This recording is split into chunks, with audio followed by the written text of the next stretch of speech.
What's happening, guys? Welcome back to the channel.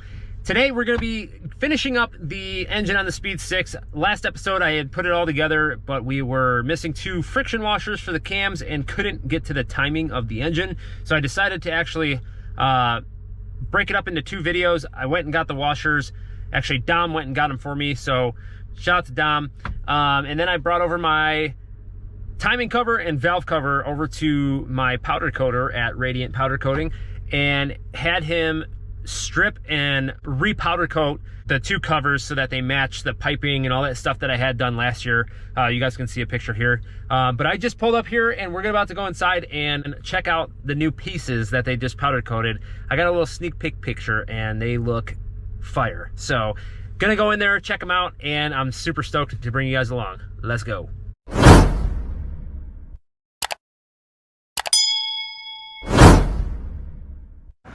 Getting in, got them over here, looking fresh. Now if you guys remember, the valve cover was black before and it was a very similar, if not the same coating that it was on before, but this is called splatter black and I love the look of it. I went on a whim and did it with the intercooler piping and all that stuff you guys seen last fall that I did, and I really wanted everything to match, especially the timing cover, and I figured now is the perfect time to do it before we completely seal the engine up and have to worry about pulling parts on or pulling parts off and putting them back on and all that jazz. So I figured just get it done now, do it the right way, and have it looking fresh. So I also have all new hardware coming for the valve cover, the timing cover, the JMF manifold, the throttle body, and a couple other things from Chad over at Race Aesthetics.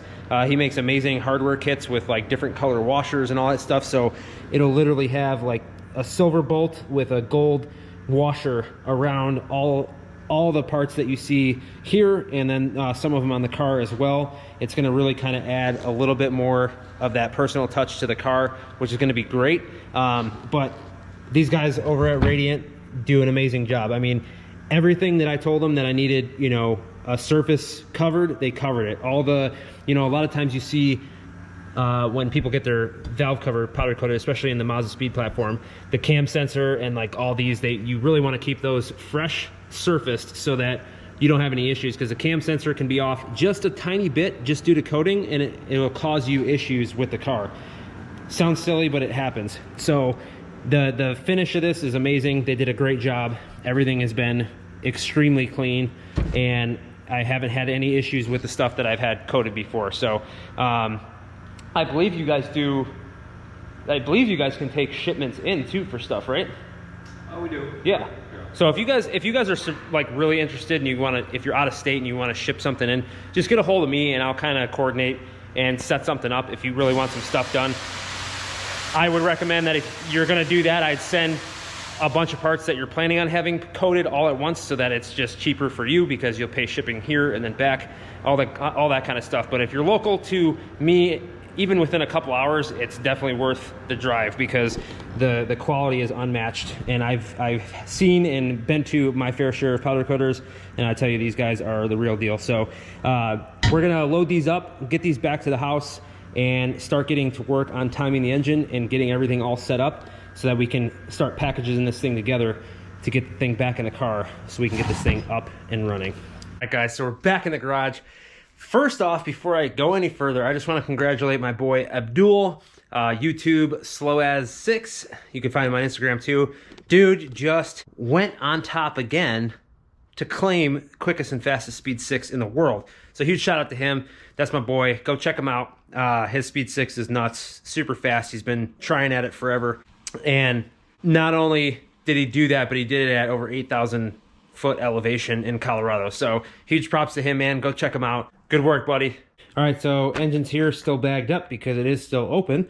But I got all the valve cover and everything here. And here are the 2 new crush washers for the cams. So I'll just have to get those on. And then all my timing components are over here. I got the timing chain, oil chain,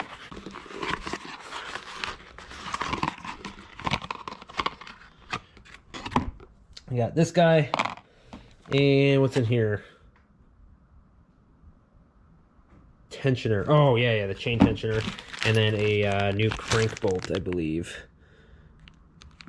Yep, crankshaft pulley bolt. So brand new bolt and the guides. So we'll be all set, ready to go, and I can't wait to get all that on here. And then we'll put our clutch on and a couple other stuff, and then a couple other things, and then we'll start getting all the accessories bolted on, which I'm pretty excited for, because honestly, we have just like the water pump and all that stuff, and then like the manifold's already fully put together and stuff, so we just got to bolt that up, and yeah, it'll come together really quick. So I'm super pumped, but the next thing you'll see here is me getting the rest of the engine tidied up and ready to go. All right, guys, so it is the next day, and we are getting ready to unbag this and get all the timing stuff figured out. I just got confirmation that all the hardware that I was telling you about got shipped. We probably won't see that for a couple days. So what I'm going to do is get all the timing done on the engine and get everything set up, ready to go. So that way, as soon as that hardware gets here, I can RTV the outside or the inside of the timing cover, get that on, and get ready to get the valve cover on and start bolting up accessories. But before we get to the timing stuff, I'm going to actually get my transfer cases out like I've been telling you guys, and get to work on opening those up, assessing any kind of damages or anything that's been done to the transfer case that was in the car. I don't think there was, but I want to take the billet bearing caps out of that, or at least check them, make sure they're good. And then open up the 10,000 mile transfer case I have in the corner and swap the bearing caps over to that, because that is a lower mileage unit and I want that to go in. So we're gonna get some work done. I'm feeling motivated today, and I just want to get some progress done and get some stuff situated so that we can get ready to go. I also might throw on the new clutch and get that all situated on there so that we have more of an assembly going on. And like I said before, we have a big surprise coming for a exhaust manifold, and in a collaboration I had with one of our partnering companies, and I'm pretty excited. So that will be here probably sometime next week, and I can get to showing you guys that. But definitely very exciting stuff. This is going to be a very well put together setup, and I'm pretty pumped about it. So definitely more episodes to come, so definitely stay tuned. If you're just joining us, definitely make sure to click that subscribe button and turn your post notifications on, because we are doing a full rebuild on our Mazdaspeed 6 here, shooting for over 700 wheel horsepower is our goal. And we also have other cars on the channel you can check out. If you're not new to all this, you already know, and we appreciate your support to motivate us to do things like this. So without further ado, let's get to it. Let's start cracking some stuff apart. All right, guys, so I got the timing plate on. That basically aligns the cam. They got little notches right there for both of them, so you know that I know that the bottom end is at top dead center, and I know the cams are set, you know, on cylinder 1, top dead center. Putting the crush washers on, and I already have this one on, but big thing on these is you want to make sure your mating surface on both sides, inside the sprocket and then on the camshaft side, both surfaces are clean, because that crush washer just needs a good mating surface to crush down onto, or a friction washer, I should say. So you want a clean, fresh surface. And then I'm going to show you guys some things that I've acquired knowledge-wise from some people, so I'll go over that when I get to it. Quick tip, don't put your sprocket for the oil pump on until you lay the chain over it first, and then line it up with the hole, because if you put this on and then try to lay the chain over it, it won't fit. So get that on, and then you're going to want to torque this down. A lot of people were asking how you torque it. I just put like a little Allen through a hole and then torque it down to hold it in place, but the crank should actually do that for you, because you don't torque this down too much. The oil chain is on, and the tensioner itself torqued down to 11 Newton meters. That's all it takes, not very much at all. And I did put a little bit of thread locker on those. I will pretty much do that on all the timing components, just to make sure that nothing comes out. But like I said, keyed crank, so I don't have to worry about any friction washers slipping over time. They're pretty much locked into place. So I'm going to do the timing next. I think what I'll do is I will drape the chain over and then put the guides on, or vice versa. Not sure yet. I'm going to do that now. And Dom just showed up. Yo. He brought his 1/2-inch Ugga Dugga machine over there, and that'll be for the transfer case like I was telling you about. But after everything's timed, I will get a marker, a colored marker, and kind of mark all the things that I need to torque, just to make sure that they don't move, or if we have any future problems with the engine, we can look at this and know timing's okay just by the marks, or know that it's not okay based off the marks. So we're gonna get to it. Hope you guys enjoy. All right, so we put the timing guide on, and then we were going to put this on, and some people I've seen, I've seen people, look for bolts maybe for this one. Like you have 2 bolts in this one. I've seen people look for bolts like on this one, but you don't need bolts. I may or may not have a friend that was looking for bolts for it, but you don't need it. There's a pin up here and it goes down. And now we're gonna put the little tensioner on here, line that up, and bolt that on, and then you just release the little pin here and it pushes on the chain. So we're gonna do that. I'll show you guys when we're done. It's timed. Everything's good. So basically what you want to do, like I said before you start with anything, you want to put your purple timing tool pin in and make sure that it's at top dead center on cylinder 1. Then what I did was I lined the cams up with the plate here, the timing plate. It has little grooves like I showed you. And then what I did is I aligned my sprockets up here with teeth across from each other, and this up and down. And like I said, I'm gonna get a marker to mark the bolt down to the face so I know that they haven't moved if I ever decide to check timing again. And then torque these down, and then I started laying the timing components on. Did the oil stuff first, got the tensioners on there, oil chain is good to go. And then the timing chain, put the guides in, all that stuff, and then the tensioner. The final step to this all is to pull that little pin out, and it basically unloads the spring pressure onto the chain and it makes it good to go. So this is where I'll stop for the timing because it is good to go. I can't do anything more because I'm waiting on, like I said, I'm waiting on the all new hardware. I could put the timing cover on now and call it a day and put these bolts on, but after I torque it down, I don't want to touch it. So I'm just waiting for all the new fancy hardware to show up and we'll be good to go. So that should be Monday, but now the motor is timed and ready to go. And I'm just excited to see it finally done. I mean, dude, it's been a while. Yeah, it has been a while, and honestly, it's exciting. And although this, I'm not going for any kind of record with this car, it will be extremely fast for what it is.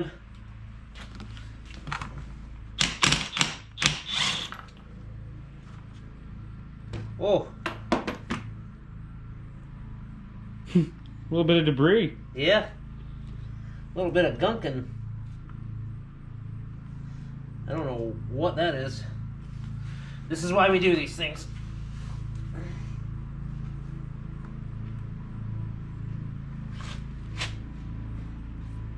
All right, boys. Oh.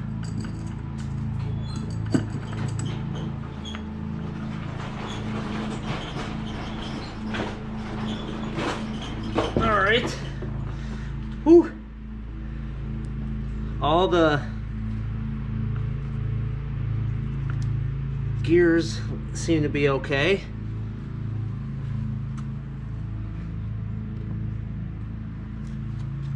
No carnage just yet. No. It's a little bit of, trying to see if I can see any like chipping or score marks. This thing is 100 and something thousand mile transfer case. Granted, it was cleaned up and stuff before it was, put the bearing caps on. These are Speed Performance's billet bearing caps. You can see right here on the edge of the bearing. It says Speed Performance on there.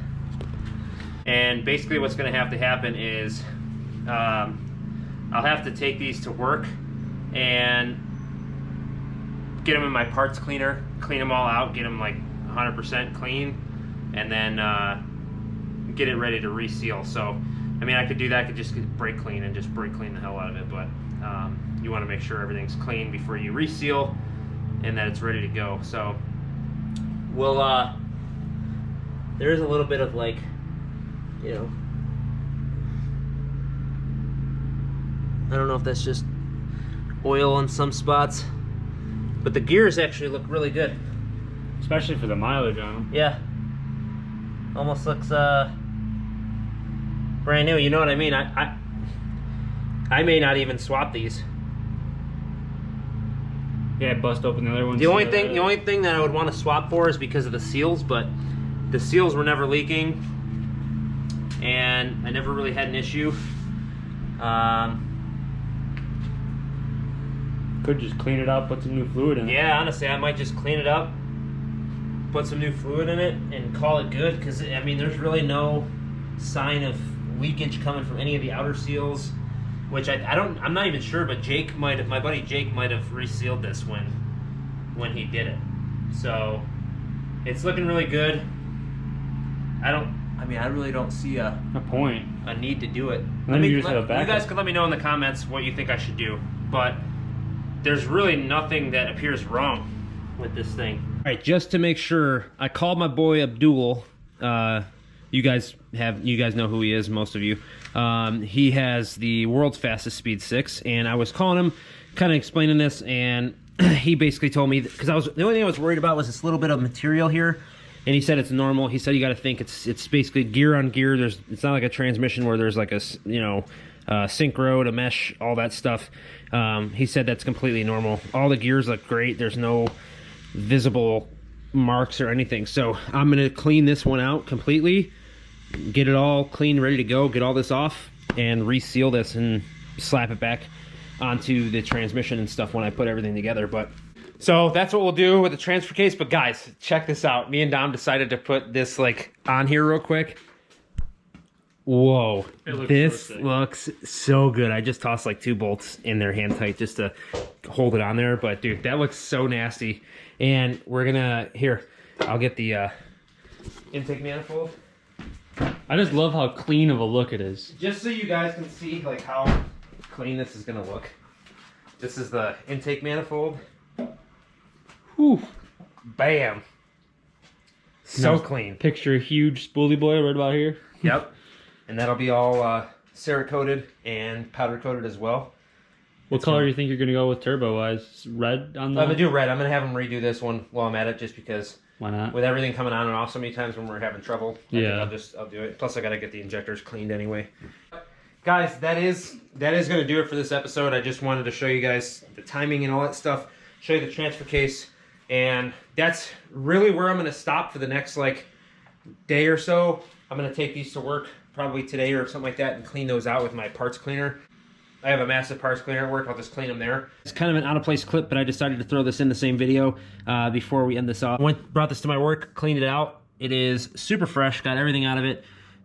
Everything's looking nice. So even cleaned out the, ran some brake fluid and stuff through that little strainer and the tube and in the hole for the tube, and got everything all cleaned out real nice. So I'm gonna go ahead and put our TV on here, put this on, seal it up, and put some fluid in it and work it around, since the cleaning solvent took pretty much all the lubrication out of everything. So put that back in there and spin it around a few times so it'll get some oil back on it, and we'll be ready to go. And then yeah, I just gotta wait for all the hardware. I'll get all that done up, and the next episode you guys see will be us putting everything on the motor. Really. Yeah, I mean, once I seal up the timing cover and get that ready to go, I can start bolting on, water pump and all the other crap, PCV plate, and then start putting on all the bigger accessories, and dude, it'll be ready to go. I'm gonna do a separate video on the clutch install, so you guys will see that too, showing you how to torque stuff down for the clutch. But other than that, man, it's there, it's ready, man. I'm so pumped. I think that is gonna do it, man. I'm super excited, and we're at that turning point where stuff like starts to actually like pick up speed, right, and come together, because there's really not much to the engine. I mean, there's AC, alternator, your water pump, all that stuff. I mean, there's really not much. The pulleys are the biggest thing, and that's really it. Freaking stoked, dude. For sure. But especially now that it's coming together like faster now, and you actually have stuff to keep doing on it. Yeah, it's sick. Yeah, just seeing a table full of parts disappear is awesome, and I'm pumped. And knowing that that's okay, and I don't have to swap that. There's just like little extra work I don't got to do. And the thing is, the transmission, that one's fine. I didn't have any issues with it, and it is what it is. If I have to change out a transmission anyway, you got to pull the motor, so it's not a huge deal. If I just got to pull the motor out, zip off the transmission, put the spare on, that's no big deal. So that'll do it. I hope you guys are pumped. We got a full freaking long block, man. This is sick. and I'm pumped. So we'll catch you guys on the next one. Definitely subscribe if you haven't already. And until next time, we'll see you later. Peace.